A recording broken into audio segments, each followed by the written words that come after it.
충청북도가 내년도 예산 규모를 올해보다 늘어난 7조 원대로 편성했습니다. 역대급 차수 결손으로 또 빚을 내야 하는 형편인데 김영한 지사의 역점 사업이 대거 반영됐습니다.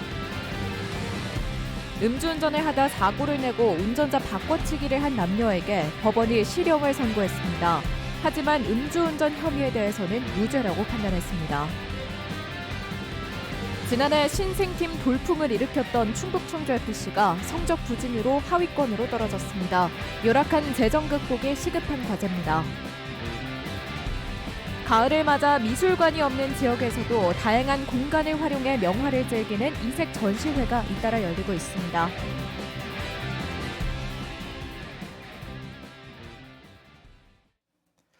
네, 시청자 여러분 안녕하십니까? 계속해서 MBC 뉴스투데이 충북입니다. 충청북도가 7조 원 넘는 내년 예산안을 편성했습니다. 세입이 부족해 예산을 줄여야 하는 형편이지만 빚을 내 예산 규모를 늘리기로 한 건데요. 김영한 지사의 역점 사업이 대거 반영됐습니다. 이지현 기자가 보도합니다. 충청북도가 꾸린 내년도 살림은 7조 1,683억 원 규모입니다. 올해 당초 예산보다 394억 원, 0.6% 늘었습니다. 물가 상승을 고려하면 사실상 긴축 재정입니다. 국세 결손 규모가 29조 원을 넘을 것으로 예측되면서 당장 정부가 주는 지방 교부세가 크게 줄어 세입이 부족한 상태입니다. 지난해에 이어 2년 연속으로 지방채 301억 원을 발행했고 지역개발기금에서도 1,110억 원을 빌려 모자란 세입을 채웠습니다. 충청북도는 빚을 낸 만큼 꼭 필요하지 않거나 급하지 않은 사업을 줄였다고 설명했습니다. 민생과 무관한 불효불급한 사업은 축소, 폐지하는 등 세출 예산 효율화를 추진하였습니다. 산업단지 건설처럼 장기간 추진하는 사업 예산이 줄어든 가운데 김영한 지사의 역점 사업은 대거 반영됐습니다. 출산 육아수당과 산후조리비, 대출이자 지원 등 저출생 사업과 관련한 현금성 지원에 140억 원 넘게 배정했고 도청을 도민에게 돌려주겠다는 이른바 문화의 궁전 사업에도 146억 원을 편성했습니다. 여기저기서 예산을 깎았지만 김 지사 역점 사업은 그대로 추진하는 겁니다. 저희 지사님이 여기 도청 주변에 여기를 지금 문화의 바다 공간으로 만든다는 게 이제 주거든요. 지금 도청 핵심이기 때문에 그건 좀 반영을 했습니다. 하지만 예산이 그대로 도의회를 통과할 수 있을지는 미지수입니다. 지난 9월 2차 추경에서 도민 공감대 형성이 되지 않았다면서 이미 전액 삭감됐던 사업이 포함됐기 때문입니다. 도민들 좀 의견을 좀 들으려고 많이 노력을 하고 있고요. 의원님들하고 같이 상의해서 이게 도민들한테 꼭 필요한지 심의하도록 하겠습니다. 충청북도 예산안은 상임위와 예결위 심의를 거쳐 다음 달 11일 본회의에서 확정될 예정입니다. MBC 뉴스 이지연입니다. 김영한 충북지사 지시에 따라 관광개발이 추진 중인 제천 옛 청풍교를 애초 계획대로 철거해야 한다는 주장이 나왔습니다. 충북도의회 황영호 의원은 행정사무감사에서 지난 10년 동안 옛 청풍교 철거 예산 확보를 위한 충청북도의 노력이 의사결정권자의 생각에 따라 뒤집혔다며 일관성 있는 정책이 필요하다고 강조했습니다. 황도 의원은 안전진단에서 C등급 이하가 나온다면 보수 보강에 막대한 예산이 필요하다며 원안대로 철거를 추진하는 것이 맞다고 말했습니다. 김한섭 환경부 장관이 댐 주변 지역에 대한 지원을 강화하겠다고 밝혔습니다. 김한섭 환경부 장관은 국회 경제부처 질의에서 용수와 발전 판매 수익금의 출연 기준을 상향하고 출연금을 많이 내는 지역이 더 가져가도록 제도 개선을 검토하고 있다고 답했습니다. 이 자리에서 국민의힘 엄태영 의원은 수몰 아픔이 있는 단양군과 강원 양구군 등을 댐 후보지로 기습 선정한 데 대해 환경부의 사과를 촉구했습니다. 음주운전으로 상가를 들이받은 뒤 운전자를 바꿔치기한 남녀에게 법원이 실형을 선고했습니다. 애초 자신이 음주운전을 했다는 남성의 말만 믿고 실제 운전한 여성은 음주 측정을 하지 않았던 사건인데요. 이 여성은 법원에서 음주운전죄는 무죄를 받았지만 범인 도피 방조죄로 징역 1년의 실형을 받았습니다. 자세한 내용 이초원 기자가 전해드립니다. 진천의 한 교차로에 SUV 차량 한 대가 빠르게 달려갑니다. 우회전을 하려다 속도를 줄이지 못하고 그대로 상가로 돌진합니다. 이 차량의 탑승자는 20대 남녀였는데 당시 출동한 경찰은 남성이 차량을 운전했다는 진술만 믿고 여성에 대해선 음주 측정을 하지 않았습니다. 하지만 사흘 뒤 남성이 경찰에 전화를 걸어 자신이 아닌 여성이 운전했다고 털어놓으면서 운전자 바꿔치기가 드러났습니다. 법원은 이 남녀에 대한 1심 재판에서 동승자였던 남성에게는 징역 2년, 운전자였던 여성에게는 징역 1년의 실형을 선고했습니다. 재판부는 운전자 바꿔치기로 렌터카 업체를 속여 보험 사기를 벌이려 했고 출소 이후 누범 기간인 점을 고려했다고 남성에 대한 양형 이유를 설명했습니다. 여성에 대해서는 사고 직후 경찰 조사 과정에서 남성이 운전했다고 수차례 진술해 범인 도피 방조가 인정되고 재판 과정에서 범행을 부인해 반성하는 게 맞는지 의심된다고 밝혔습니다. 법원은 여성의 범인 도피 방조죄는 받아들였지만 음주운전 혐의에 대해선 무죄를 선고했습니다. 경찰은 당시 술집 CCTV를 분석해 여성이 소주 12잔을 마신 뒤 면허 취소 수치로 운전했다고 주장했지만 법원은 받아들이지 않았습니다. 피고인에게 가장 유리하게 위드마크 공식을 적용하면 음주 처벌 기준 수치에 미치지 않는다는 이유에서였습니다. 하지만 초범이고 인명피해가 없는데도 실형이 선고된 건 이례적인 일입니다. 자백을 했으면은 벌금형 이렇게 나왔을 텐데 그게 아니고 결국은 적극적으로 자기가 음주운전을 하지 않았다고 한 부분을 승용차가 돌진한 상가의 피해자는 아직 배상을 받지 못한 상태입니다. 재판부는 여성에 대한 법정 구속을 미루고 피해자들에게 피해 변제를 먼저 하라고 말했습니다. MBC 뉴스 이초원입니다. 충북경찰청은 외부 업체에서 400만 원어치 연구용 드론과 장비를 받은 서울경찰청 소속 총경을 청탁금지법 위반 혐의로 불구속 송치했습니다. 이 총경은 지난 2021년 충남 천안에서 열린 드론 연구 워크숍에 친분이 있던 주최 측 초대로 참가해 400만 원어치 연구용 드론과 장비를 받은 혐의를 받고 있습니다. 한편 국가연구개발 사업에 참여한 드론 개발 자문단 소속 경찰관 8명도 같은 행사에 참여해 드론을 받았지만 경찰은 연구 목적으로 빌린 것으로 보고 불송치했습니다. K리그2가 지난 주말 시즌 일정을 끝냈습니다. 창단 2년 차를 맞은 충북 청주FC는 성적 부진으로 최윤겸 감독이 중도 사퇴했고 결국 리그 10위를 기록하며 지난해 돌풍을 이어가지 못했습니다. 이승준 기자가 시즌을 정리합니다. 지난 9일 열린 충북 청주와 충남 아산의 K리그2 시즌 마지막 경기. 후반 1분 탈레스의 도움을 받은 김영환이 만회골을 넣었지만 잇따라 3골을 허용하며 1대4로 졌습니다.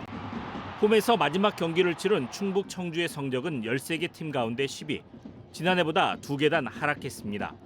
훈련을 하는 선수들이 18명, 19명 이런 정도로 부상 선수들도 많았고 선수 스쿼드를 활용하는 데 있어서 좀 한계적인 부분은 좀 있었습니다. 창단 첫해 승강 플레이오프까지 위협하며 신생팀 돌풍을 일으켰지만 2년차 성적은 초라했습니다. 지난해 13승을 거뒀지만 올해는 8승이 고작. 비기거나 진 경기도 많아 승점도 10점 이상 떨어졌습니다. 충청권 더비였던 아산이 리그 2위를 차지해 승강 플레이오프에 진출했고 창단 동기인 천안도 한 단계 높이 자리했습니다. 시즌 득점이 32골에 불과해 리그 최하위를 기록할 정도로 부진한 공격력이 발목을 잡았습니다. 지난해 조르지 같은 외국인 선수의 활약도 없었습니다. 이제 올해 또 공격수들이 많이 노력을 해주긴 했는데 좀 운이 따르지 않았던 것도 있었고 저희가 좀 많이 모자랐던 부분이 있었던 것 같습니다. 충북 청주FC는 올해 안에 선수단을 개편할 방침입니다. 열악한 재정을 고려해 대규모 계약 해지도 예상됩니다. 충청북도와 청주시 예산 지원도 1년에 20억 원에서 10억씩 증액을 요청한 상황. 창단 당시 5년간 지원금을 유지하겠다고 했지만 프로축구계 사정이 달라졌다는 입장입니다. 모든 선수 연봉이 급속도로 많이 올라가 있기 때문에 타 구단들도 많은 집중적인 투자를 좀 하고 있습니다. 그래서 저희 구단들도 선수 수급하는데 너무 어려움이 크기 때문에 시즌 종료와 함께 새 시즌 구상에 들어간 충북 청주FC. 부진한 성적표에 따른 선수단 구성과 예산 확보 등 넘어야 할 과제가 많아 보입니다. MBC 뉴스 이승준입니다.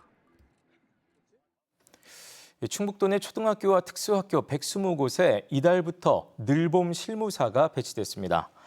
늘봄 실무사는 늘봄 학교의 행정과 회계 업무를 전담하며 기존 방과 후 담당 교사와 늘봄 프로그램 업무를 지원하게 됩니다.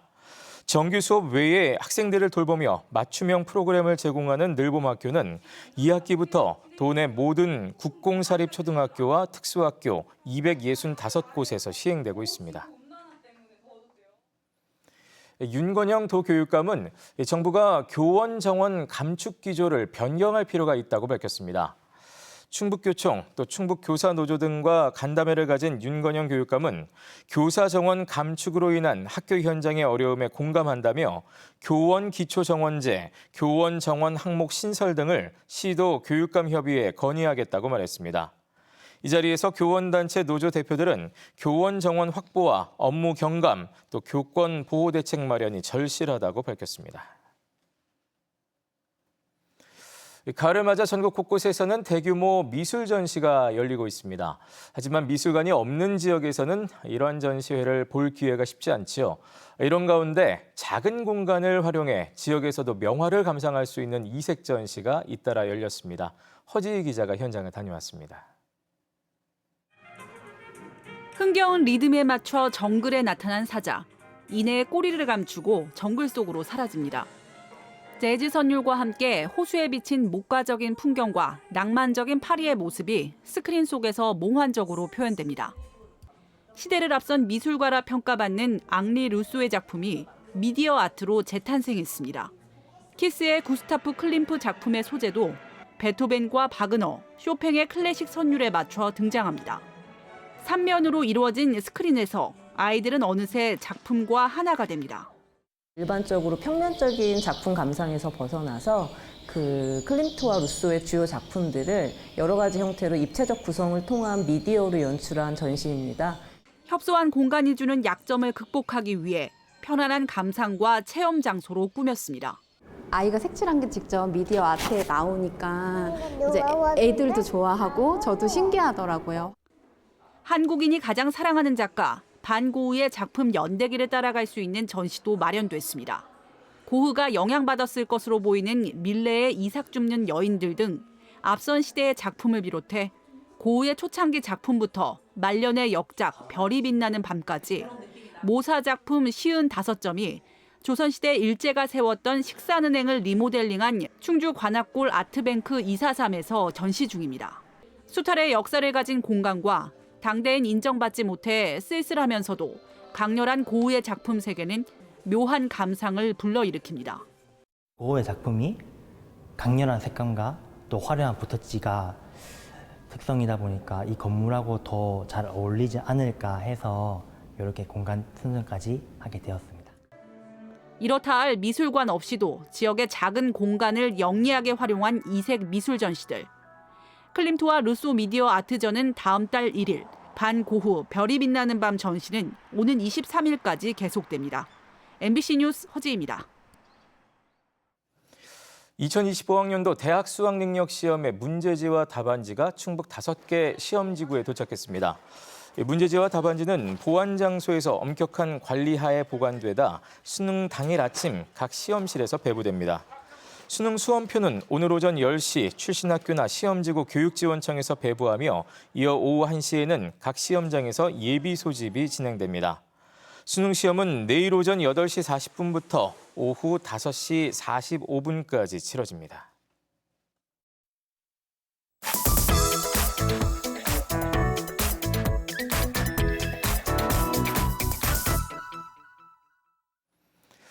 이제는 우리나라 국민 4명 가운데 1명꼴로 반려동물을 키우고 있습니다. 아울러 동물 사료의 영양 상태에 대한 관심도 높아지고 있는데요. 이 사료의 영양 표준은 그동안 해외 기준에 맞춰져 있었지요. 농촌진흥청이 우리의 사육 환경에 맞춘 국내 독자 기준을 새롭게 내놨습니다. 전주 MBC 이창익 기자입니다. 2022년 기준 반려동물을 키우는 국내 가구 수는 600만 가구를 넘었습니다.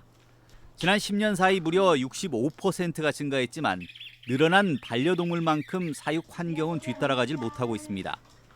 특히 사료 역시 그간 국내 독자적인 영양 표준 기준이 없어 양육자들은 내가 선택한 사료가 반려동물에게 충분한 영양을 제공하고 있는지 판단이 어려웠습니다. 사람도 단백질을 몇 그램씩 먹어야 된다고 하는데 이제 동물들은 그런 기준 같은 게 없으니까 조금 얼만큼 먹여야 되는지. 시중에 유통되는 동물 사료를 자세히 보면 영양 성분은 표시돼 있지만 내 반려견에 적합한 사료인지 알 수가 없었습니다. 다시 말해 주식의 역할을 할 완전 식품이 아닌 이것저것 적당히 섞어놓은 배합 사료가 대부분입니다.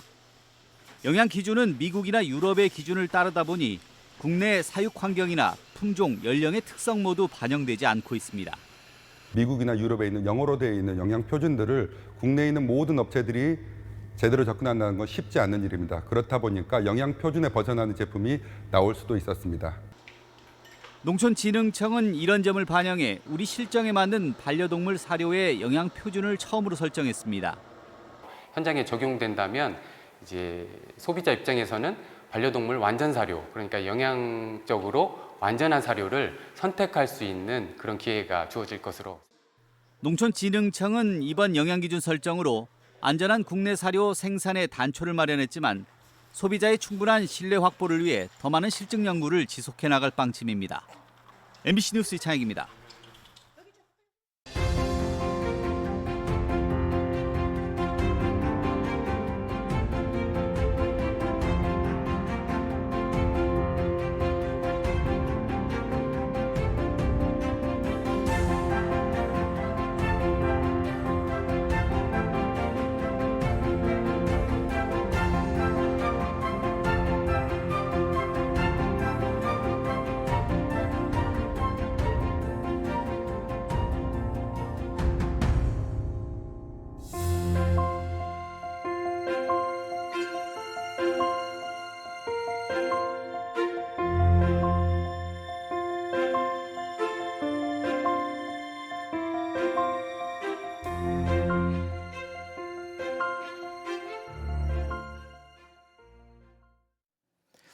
겨울철을 앞두고 청주시가 좁은 골목길 제설을 위해 송풍기와 손수레 살포기 500여 대를 추가로 구비했습니다. 청주 4개 구청에는 대형 제설 장비와 함께 골목길 제설에 적합한 소형 장비를 갖췄고 염화칼슘과 소금 등 만여 톤을 준비했습니다. 이범석 청주시장은 어제 제설 장비와 자재 현황을 점검하고 동절기 종합대책을 시행해 폭설에 취약한 구간을 집중적으로 관리하겠다고 밝혔습니다. 청주시 강서 이동 일대 청주 테크노폴리스 일반산업단지가 속속 조성을 마치며 공장 건립이 본격화됩니다. 청주시는 청주 테크노폴리스 3-109의 부분 준공을 인가해 전체 면적의 90%가 완료됐다고 밝혔습니다. 이에 따라 대부분의 분양 용지와 상하수도, 도로 이용이 가능해졌고 일부 공원 부지와 설계 중인 북청주역 일대만 남겨졌습니다. 청주 테크노폴리스 산업 용지는 95%의 분양률을 보이고 있습니다. 일본 기업인 JSR 마이크로코리아가 오창 외국인 투자 지역에 공장을 새로 짓습니다. 본사 임원진과 산업통상자원부 무역투자실장, 또 김영환 지사 등이 참석한 가운데 기공식을 연 JSR 마이크로코리아는 오는 2026년까지 오창 외국인 투자 지역 2,000제곱미터에 반도체 소재 생산 공장을 건립합니다. LCD 핵심 소재를 생산하는 JSR 마이크로코리아는 일본 JSR의 기술과 자본이 투입돼 지난 2003년 오창에 설립됐습니다. 단양군이 내년부터 2027년까지 단양역과 시루섬 일대에 미라클파크를 조성합니다. 미라클파크는 지역 활성화 투자펀드와 연계한 대규모 복합관광단지로 지난 1972년 폭우가 범람했던 시루섬 주민들이 물탱크 위에 올라가 살아남은 시루섬의 기적에서 이름을 따왔습니다. 단양군은 단양역 주변에 60억 원을 들여 시루섬을 조망할 수 있는 전망 광장을 만들고 40억 원을 들여 물탱크 조형물과 생태 관찰로 등을 만들 예정입니다. 네, 뉴스를 마칩니다. 고맙습니다.